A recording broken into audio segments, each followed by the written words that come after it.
네, 안녕하세요. 팩터 한입니다. 오늘은 제가 작물 보호제 컨설팅을 받고 있는데 거기에 대한 것들을 말씀드리기 위해서 촬영을 하는 거고요. 오늘은 옆쪽에 화면을 띄울 예정이기 때문에 살짝 옆에서 얘기를 하겠습니다. 이제 영상을 띄우겠습니다. 자, 작물 보호제 컨설팅을 받고 있고요. 지금 여기 화면에 보시는 것처럼 농약을 이제 다 사용하고 나서 남은 농약을 반품을 받습니다.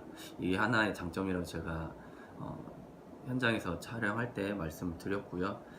이거를 일단 하고 나서 이런 식으로 제일 첫 방제죠. 기계유 유제 살포는 우리 지역이 언제 정도다, 이 안에 살포를 하셔라 라고 안내를 해주고요.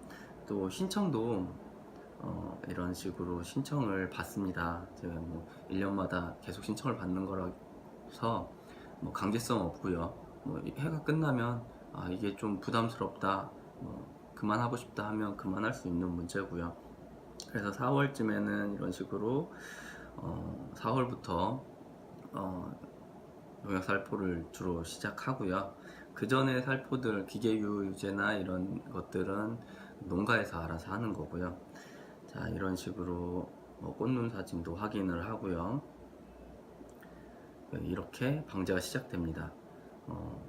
4월 4일 언제 해라 이렇게 딱 정해주기도 하고요. 아니면 이렇게 다음 주 11일 비에 보니까 월요일 전에 약재 살포 예정이다, 준비하세요 하고 이런 식으로 약재를 살포해라 이런 식으로 해주시고요. 이게 같은 문자가 계속 확인을 하기 위해서 두 번씩 오고 막 이렇습니다. 이런 식으로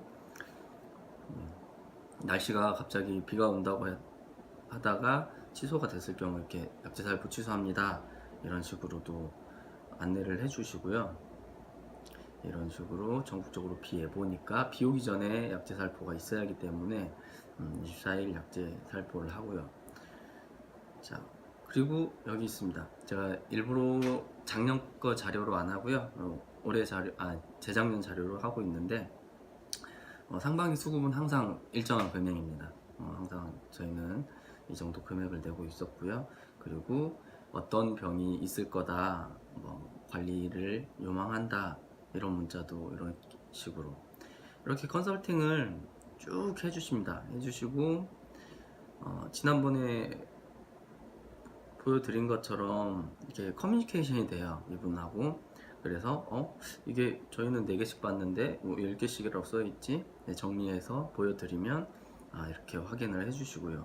그리고 특정한 뭐 병이 보인다, 아니면 뭐 궁금한 점이 있다 그러면 말씀을 드리고요. 이런 식으로 작업을 10일까지 완료해라 그러는데 저희는 어렵습니다 이런 식으로 저희도 얘기를 하면 거기에 맞춰서 처방을 바꿔주시고요.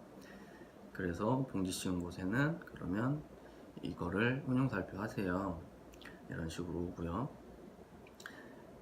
또 이런 식으로 응애 피해가 있었던 농가 뭐 별도 연락 주세요, 연락 주면은 뭐 그런 식으로. 또 최근에 뭐 하얀 선녀벌레 약충이 많이 보일 경우에는 다른 약재를 또 추가로 구입해서 혼용살포를 해줘라. 이 약재를 따로 보내주시는 건 아니에요. 이렇게 갑작스럽게 생기는 문제들은 이런 식으로 주변 농약사에서 가서 해라. 그리고 이런 GAP 이력서 제출, 저희는 수출하고 로컬푸드를 나가기 때문에 이런 서류를 받아요. 그러면 미리 연락 주세요 그러면 되고요. 다 그 서류 작업을 해서 이런 식으로 자기가 여태까지 했던 것들을 정리해서 이런 식으로 알려주시고요. 그 다음에 또 이렇게 남은 농약 반품. 그래서 그 전에 보면 추석 출하용 마지막 순나방 방제 이런 식으로 거의 한 달 전에, 출하 한 달 전에 약재 방제가 끝납니다. 그래서 배 적숙기 한 달이죠, 약을 하고 이 사이에는 방제를 하지 않습니다. 그러면 여기 보시는 것처럼 저희 같은 경우도, 이게 작년 자료인데요, 저희 같은 경우도 아무것도 검출되지 않습니다. 예방접종을 맞춰놓고 건강한 상태고 저희는 작년 로컬푸드랑 작년 대만 수출 때문에 두 번이나 지금 이렇게 점검이 나왔었고요. 두 건 다 이렇게 무검출이 나왔습니다. 그리고 뭐 기계유지 살포 이런 것들도 이제 간략적인 정보 같은 것도 알려주시고요. 또 해가 지나면 이런 식으로 방제 신청 받습니다. 해서 이런 식으로 받고요. 또 해가 지났습니다. 1년 지났죠. 작년 겁니다. 작년 살포 시기는 이때입니다. 이런 식으로 꽃사진을 보내달라고 해서 보내고요. 거의 4월부터 방제가 시작되죠. 4월 5일 비가 있으니 3일이나 4일 사이에 약재를 살포하셔라. 이걸 확인 문자를 2번씩 보내주시고요. 이런 식으로 그 날짜가 되면 다시 비가 오후부터 내릴 가능성이 있기 때문에 안내 드린 것처럼 빨리 약재 살포를 해라. 네. 그 냉해 피해 저희 4월에 작년에 눈이 왔었어요. 그래서 이런 식으로 또 경고성 메시지를 주시고요. 경고해 주시는 게 참 도움이 많이 돼요. 저희도 알고 있지만 저희는 이때 기존에 쓰던 영양제 비슷한 그 어는 점을 좀 낮게 해주는 그런 약재가 있어서 미리 살포를 해뒀고요. 이 약재는 살포하지 않았었고요.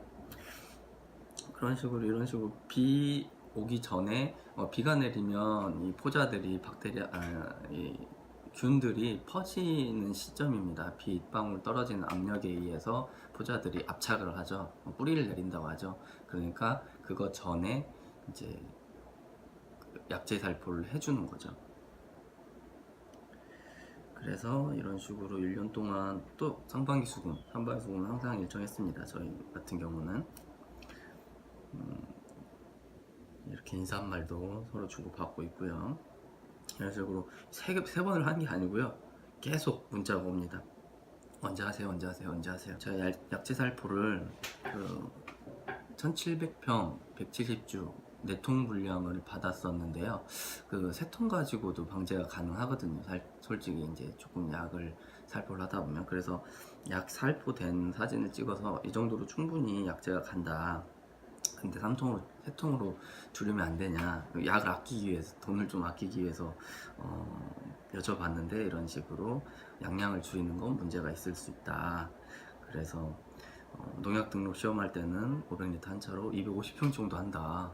그러니 기존대로 하는 게 좋겠다 라고 말씀해 주셔서 알겠습니다 라고 했고요.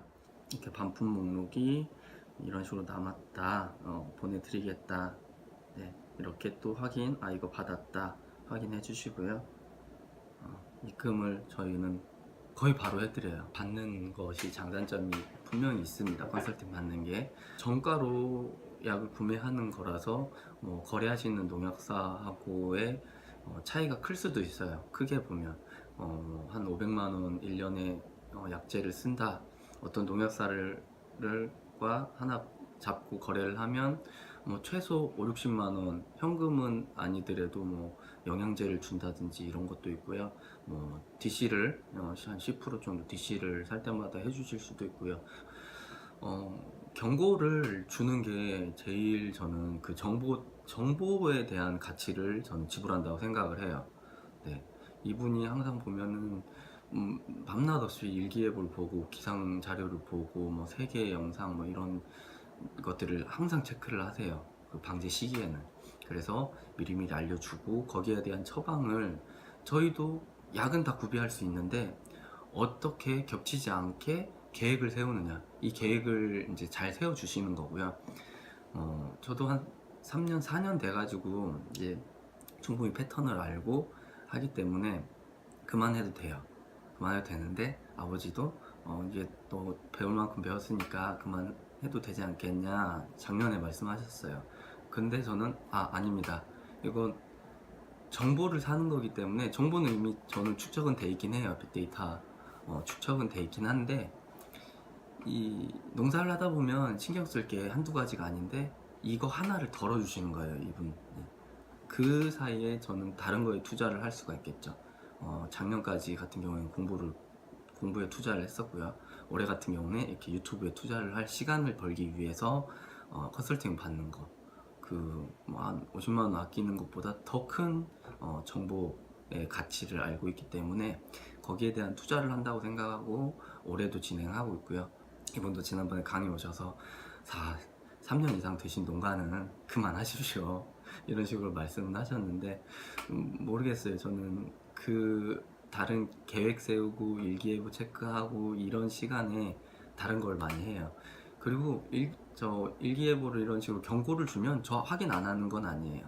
분명히 확인을 하고요. 이렇게 일주일 전에 3일 전에 주시면 저희 지역에 이렇게 광범위하게 보내주시거든요. 뭐 임실 지역, 남원 지역 이렇게. 근데 저희 남원 지역 같은 경우도 남부와 북부의 날씨가 다릅니다. 특히나 봄철, 여름철엔요. 그래서 제가 수시로 지역 체크를 해요. 저도 날씨 앱을 보시면 제가 하나 보여드릴게요. 이 날씨 앱을 보시면 이런 식으로 9개, 12개, 날씨의 앱만 12개가 깔려 있고요. 또 홈페이지 들어가서 보는 기상청 자료라든지 여러 가지 자료가 있어요. 항상 날씨에 대한 체크를 기본적인 더 웨더 채널에서 나오는 아이폰에 있는 기본 날씨고요. 본사라고 하나요? 이 채널이 괜찮더라고요. 왓슨 가지고 하는 그런 쪽이고요. 그리고 날씨 레이더라고 해서 저는 이걸 체크를 많이 해요.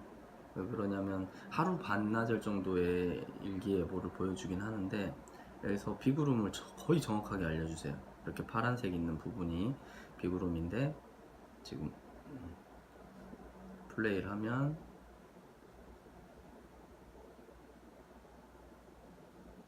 이런 식으로 오늘 남부지방에 이런 식으로 비가 온다고 했는데 비구름을 보면 이게 정말 정확하거든요. 제가 봤을 땐 그래요. 네, 남부 지역으로 해서 지나가네요. 내일도 남부 지역에 약간 비가 있네요. 뭐 맞는지 모르겠지만 이런 식으로 저도 날씨 체크를 디테일하게 합니다. 그래서 저는 작물보호제 컨설팅 받는 게 정말 좋아요. 또 국가에서 정부에서 운영하는 것도 제가 신청을 해서 써봤거든요. 자, 이거 보시면 작년에 제가 정부에서 운영하는 NCPMS 이 방제하는 정보를 알려주는 것도 했는데 이런 식으로만 돼요. 7일 이전 미방제, 방제 고려. 좀 애매해요. 뭐 흑성병 발병 가능성 높은 이런 식으로 해서 무슨 약제를 해야 되는지 이런 것도 모르고 그냥 발생 가능성 높음, 비 오기 전이에요. 비 오기 전에 발생 가능성 높음, 비가 오고 안 오고 이런 얘기도 아니고 5월 31일 뭐 30일 뭐라고 해야죠? 일주일 안에 일주일 아닌 6월 5일경에 비 예보가 있으니 그 전에 살포 바랍니다. 이런 식이 아니고요. 7일 이전 미방제 방제 고려. 일주일 이전에 방제를 안 했으면 방제를 해라. 이것도 경고성 문자긴 한데 농협 컨설팅을 받다 보니까 이것도 필요가 없는 것 같아요. 이런 식으로 이번에도 정확히 오긴 온 것 같아요. 남원시 지역 기계유유제 방제 최적 시기다 22일인데 제가 봤을 때 좀 빨랐어요. 이게 문제예요. 22일날 최적 시기라고 했다가 25일날 최적 시기라고 했다가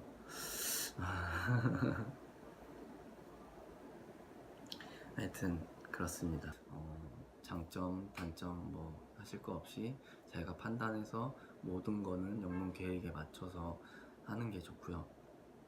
분명히 영농도 패턴이 생기고요. 하지만 변수가 너무 많기 때문에 그 변수를 잘 고려해서 농사를 지었으면 좋겠고요. 저도 그렇게 하기 위해서 노력하고 있고요. 소비자분들이 만약 이 영상을 보신다면 그거를 꼭 믿어주시고 시식하시고 사드셨으면 좋겠습니다. 감사합니다.